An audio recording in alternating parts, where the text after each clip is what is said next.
32 RR और 92 BN के साथ ANI हदवाड़ा पुलिस के आंदोलन के संबंध में विशिष्ट जानकारी के आधार पर CRPF ने बारामूला हदवाड़ा हाईवे पर कचलू चौराहे पर एक नाका स्थापित किया। चेकिंग के दौरान मोटरसाइकिल पर सवार 3 व्यक्ति संदिग्ध हालत में पाए गए, जिन्हें देखते हुए खोज दल ने मौके से वह भागने की कोशिश करने लगे, लेकिन तलाशी दल द्वारा उन्हें पकड़ लिया गया।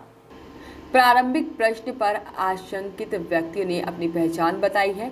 मोहम्मद यासीन बल्कि SO मोहम्मद अकबर और शौकत अहमद गनी, जहां पर नबी राथर उनके कब्जे से अलदादर के व्यक्तिगत खोज हथियार और गोला बारूद और आतंकवादियों के लेटर पैड बरामद किए गए हैं। आगे पूछताछ के दौरान यह बात सामने आई है कि तीनों उग्रवादी संगठन अलबदार के साथ OGW के रूप में काम कर रहे हैं और उक्त आतंकवादी संगठन को रसद, समर्थन, भोजन और आश्रय प्रदान कर रहे हैं। ये उग्रवादी संगठन के लिए OGW नेटवर्क बनाने में मदद कर रहे थे और उनके आंदोलन के लिए सुरक्षित मार्गों की पहचान कर रहे थे। कुछ लोग पकड़े गए जो कि आपके सामने ही हैं।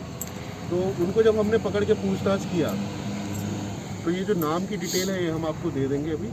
तो जब हमने इनको पकड़ के पूछताछ किया तो इनके पास तो पहले थे मखसूस हालत, पहले भागने की कोशिश कर रहे थे। ये जब ये बाइक पे थे भागने की कोशिश, तो जब इनको हमने पकड़ लिया तो इनके जब तलाशी ली तो इनके पास से ग्रेनेड निकले, जो कि यहाँ पे हमने डिस्प्ले में रखे हुए हैं। तो जब इनसे हमने पूछताछ किया, थोड़ी सख्ती की, तो इन्होंने बताया कि इनके जो 2 दोस्त हैं जिन्होंने अभी कोई तंजीम ज्वाइन की हुई है, अलबदर ज्वाइन की हुई है, तो वो यहाँ बागों में घूम रहे हैं, जो अभी नए हैं एकदम, जो एक्टिवेट हुए हैं जैसे। तो उसके बाद फिर हमने एक दूसरा कॉर्डन लगाया फिर बाग में।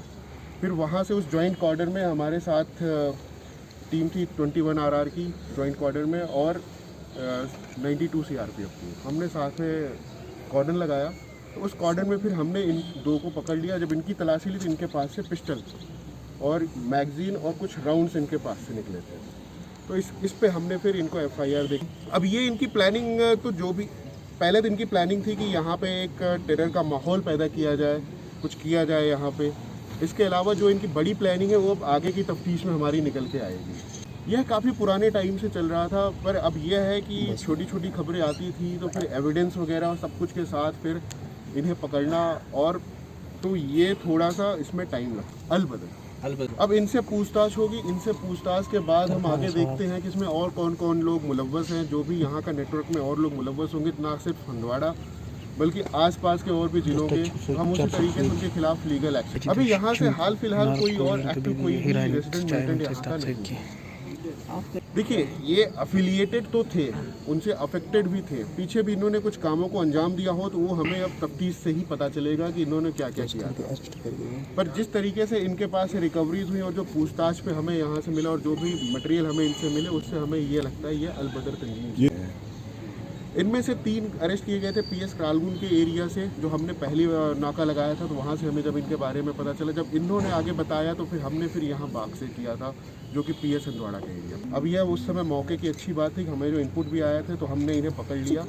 अब आगे ये क्या और अंजाम देना चाहते थे, ये तो इनसे पूछताछ से ही। वो नंबर बड़ा ही डिबेटेड होता है, हर किसी का अपना अपना नंबर होता है, और एक टाइम पे सारे OGW एक्टिव भी नहीं होते हैं।